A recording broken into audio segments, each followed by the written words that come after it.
Bonjour à toutes et à tous, bienvenue pour faire un point avec les équipes des économistes de la salle des marchés du Crédit Mutuel Arkéa. Alors aujourd'hui je suis avec Julien. Bonjour. Bonjour. Pas mal d'actualités depuis 15 jours et on va commencer tout de suite par ce qui était l'actualité brûlante de la journée d'hier, c'est-à-dire la réunion de la Banque Centrale Européenne. Alors est-ce que tu peux nous faire un point assez succinct de ce qui s'est passé hier? Oui, je crois que de façon assez simple, on peut dire qu'il n'y a pas eu de surprise. Déjà, c'est le premier point. Donc, le compte-rendu de la présidente de la BCE, Christine Lagarde, est conforme à ce qu'elle avait fait déjà au mois de mars. Avec une absence de précision, notamment sur le calendrier du resserrement monétaire à venir. On le sait, notamment ce fameux plan d'achat d'actifs qui doit se terminer au troisième trimestre. On attendait des mesures, ou en tout cas des précisions concernant sa date de fin. Elle est restée assez sombre de ce point de vue-là. En tout cas, autour du troisième trimestre, on sait qu'il devrait se terminer a priori. Mais les marchés de services attendaient un petit peu plus de messages sur ce point-là. Donc, pas d'annonce. Ce qu'on sait, c'est que la BCE va attendre toujours la fin de ce plan qui est appelé APP avant de commencer sa hausse des taux. Donc ça, c'est évident. Avec quand même un petit point, je crois qu'il faut souligner, une petite précision, si ce n'est la seule précision de cette conférence, c'est celle concernant la définition de l'expression que tu as sans doute vue, sometime, quelques temps après. Donc la hausse des taux pourra intervenir quelques temps après, ça voulait dire beaucoup de choses et pas grand-chose finalement. Là, ce que nous dit Christine Lagarde, c'est que le sometime incorpore notamment le une semaine jusqu'à plusieurs mois. Alors que jusqu'à présent, on s'attendait plutôt à plusieurs mois. D'accord, mais il y a aussi, je crois, un autre terme, quand j'écoutais hier la conférence, c'est, moi j'ai retenu beaucoup le terme de flexibilité. Et finalement, quand on l'écoute, on se dit, contrairement à la Fed qui donne un biais très clair, la BCE, même si elle note les problématiques d'inflation et de croissance, c'est-à-dire qui sont opposées par rapport à sa politique monétaire, on a l'impression qu'elle se garde toute la flexibilité, toutes les possibilités dans un sens comme dans l'autre en termes de politique monétaire. Exactement, et tu as raison, parce qu'en fait, elle aurait pu, si on imaginait qu'il y avait un biais, utiliser notamment le terme progressif. Elle l'a utilisé, mais c'est vrai que c'est le terme flexibilité qui a été employé. Alors, il y a plusieurs raisons à ça. Effectivement, elle se laisse beaucoup de portes ouvertes. On est dans un cycle de resserrement mondial assez net. Alors justement, sur ce point-là, le cycle de resserrement mondial, j'ai effectivement vu qu'il y a pas mal de banques centrales qui ont commencé à remonter leurs taux. Est-ce qu'on peut revenir un peu sur ce sujet-là? C'est vrai qu'on voit, donc la première qui avait commencé, on se rappelle, c'était la Banque d'Angleterre, la Fed a emboîté le pas. Et puis là, au cours des derniers jours, on a eu beaucoup de banques centrales, la Banque du Canada, la Banque de Corée, etc. Et c'est vrai que donc là, on a vraiment une tendance qui se confirme, on le savait que c'était en train de s'enclencher, mais de resserrement monétaire mondial, à bien évidemment quelques exceptions près. Peut-être quelles exceptions en ce moment on a encore Principalement, on pense à la Chine. La Chine qui est dans une situation assez compliquée d'un point de vue économique, et puis des pressions sur les prix qui ne sont pas les mêmes. Donc l'inflation chinoise sur le marché des biens et services est relativement modérée aujourd'hui, elle continue à fluctuer autour de la cible des autorités. Des biens des producteurs qui sont relativement élevés en termes de progression annuelle, mais ça c'est assez traditionnel en Chine, on a des prix à la production qui sont volatiles.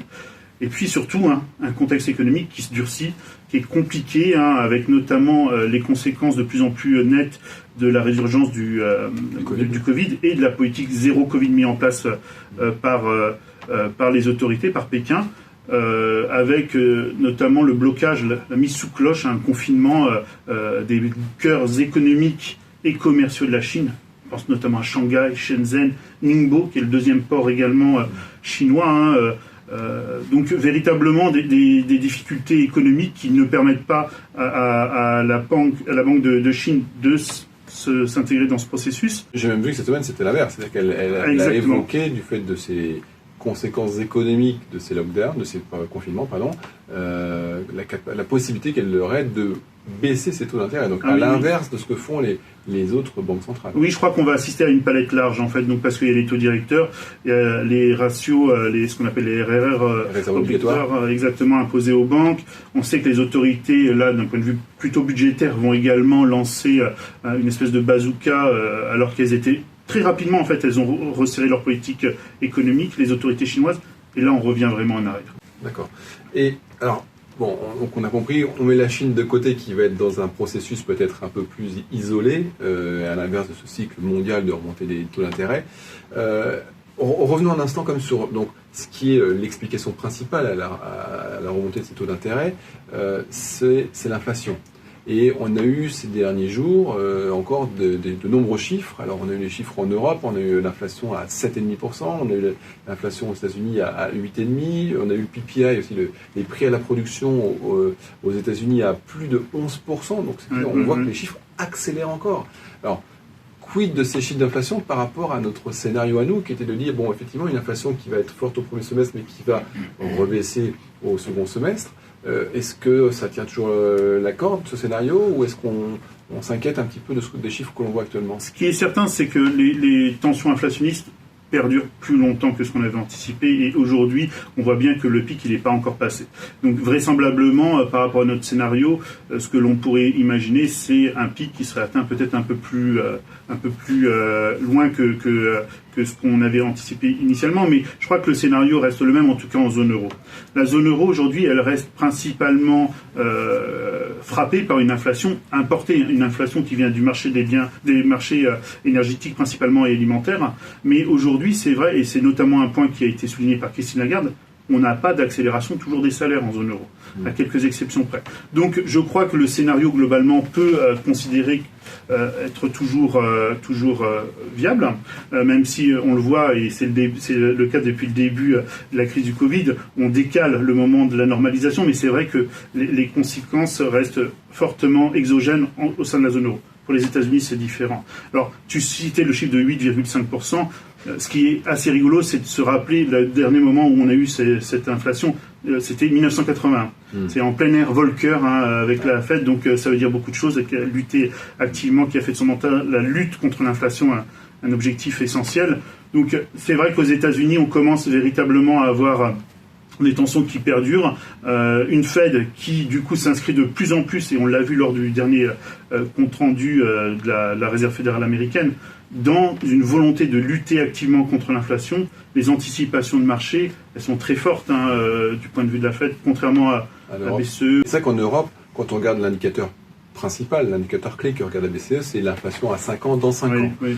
Celui-ci a certes progressé, mais aujourd'hui on est autour de 2,30%, ce qui veut dire que l'inflation long terme anticipée est certes au-dessus de la cible de la Banque centrale, mais pas non plus à des années-lumière. Donc, on pourrait dire qu'il n'y a pas lieu de s'inquiéter outre mesure. Tu as tout à fait raison, mais encore une fois, ce qu'il faut voir, c'est la dynamique, je crois. Et la dynamique, c'est que la Banque centrale européenne, elle a conscience, encore une fois, on l'a dit, que c'est un choc principalement exogène. Mais ce qu'elle ne veut pas, c'est qu'on observe un désancrage ou une rupture de l'ancrage des anticipations d'inflation autour de la cible de la BCE. On a observé un glissement qui se fait progressivement depuis plusieurs mois, et la BCE aujourd'hui souhaite véritablement un petit peu convaincre le marché qu'elle sera disposée à agir contre l'inflation de façon ferme, même si dans les faits, on le sait bien, un tour de vis assez fort de la BCE en zone euro ne réglerait pas le problème de l'inflation à court terme. Encore une fois, parce que ce sont des prix importés principalement. D'accord. Merci Julien. Peut-être dernier point rapide, il y avait quand même en France le premier tour des élections. Quelles conséquences sur les marchés de taux d'intérêt ou sur les spreads? Oui, alors effectivement, on a vu que ça s'est un petit peu agité juste avant le premier tour, avec la probabilité de plus en plus nette que Marine Le Pen, qui est eurosceptique notamment, je pense qu'il faut voir ça par le prisme de l'Europe, puisse passer et s'imposer. Ce qui est vrai, c'est que les spreads se sont un peu écartés, ils sont redescendus depuis vis-à-vis de l'Allemagne, donc l'écart de taux entre les rendements allemands et les rendements français. Donc symbole du risque français spécifiquement.